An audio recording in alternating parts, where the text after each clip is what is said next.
প্রতি বছর বিশ্বের সবচেয়ে বেশি মানুষের প্রাণ কেড়ে নেয় মশা।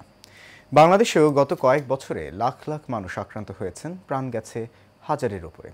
এরপরে উপেক্ষিত বিষয়টি, যেখানে খুব জাঁকজমকপূর্ণভাবে বিশ্ব হাতি দিবস পালিত হচ্ছে, সেখানে বিশ্ব মশা দিবসে মাথা ব্যথা নেই কারোরই।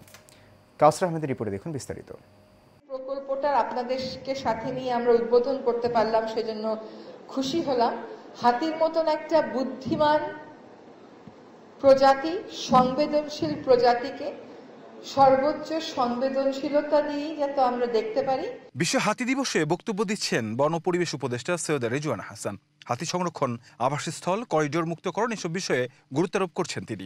পরিবেশের জন্য নিশ্চয়ই এটি ভালো উদ্যোগ, কিন্তু যে কারণে প্রতি বছর হাজার হাজার মানুষ মারা যাচ্ছে, স্বজন হারাচ্ছেন তার প্রিয়জনকে, সেই মশা নিয়ে মাথা ব্যথা নেই কারোরই।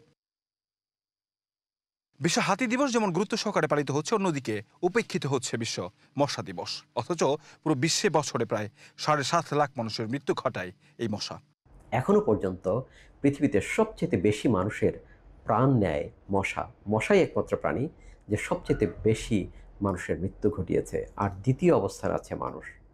মশা প্রতি বছর 7,50,000 মানুষের মৃত্যু ঘটায়। তাই এই ছোট্ট একটি পতঙ্গ খুব ছোট হলেও পাবলিক হেলথের দিক থেকে বা মানুষের জনস্বাস্থ্যের দিক থেকে অত্যন্ত গুরুত্বপূর্ণ। ডেঙ্গু জ্বর, chikungunya, malaria, yellow fever, Japanese encephalitis, Zika virus সহ মারাত্মক সব রোগের কারণ এই ছোট্ট কীটটি। মশার দেশ বাংলাদেশ, এটি বলাই যায়, কারণ পৃথিবীতে মশার ঘনত্ব এত বেশি কোথাও নেই। বাংলাদেশে ডেঙ্গু, চিকুনগুনিয়া, সম্প্রতি জিকাও ধরা পড়েছে। সঙ্গে রয়েছে ফাইলেরিয়া, জাপানিজ এনসেফালাইটিসের মতো মশাবাহিত অনেক রোগ। কিন্তু মশার দেশ বাংলাদেশ হলেও এই 20শে আগস্ট মশা দিবস তেমনভাবে বাংলাদেশে পালিত হয় না, যেটি হওয়া দরকার। সারা বিশ্বের দিনটিকে সচেতনতার জন্য পালন করা হলেও বাংলাদেশ যেখানে এটি মহামারী আকার ধারণ করে, সেখানেই উপেক্ষিত বিষয়টি। ফলে বিষয়টিকে গুরুত্ব দিয়ে দেখার আহ্বান কীর্তত্ববিদ কবিরুল বাশারের। প্রতি বছর 20 আগস্ট এই দিনটি আড়ম্বরপূর্ণভাবে পালন করা উচিত, জনগণকে অন্তত সম্পৃক্ত করার জন্য, পলিসি মেকারদেরকে সম্পৃক্ত করার জন্য।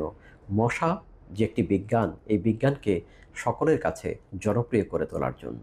কাউসার আহমেদ, এশিয়ান টেলিভিশন, ঢাকা।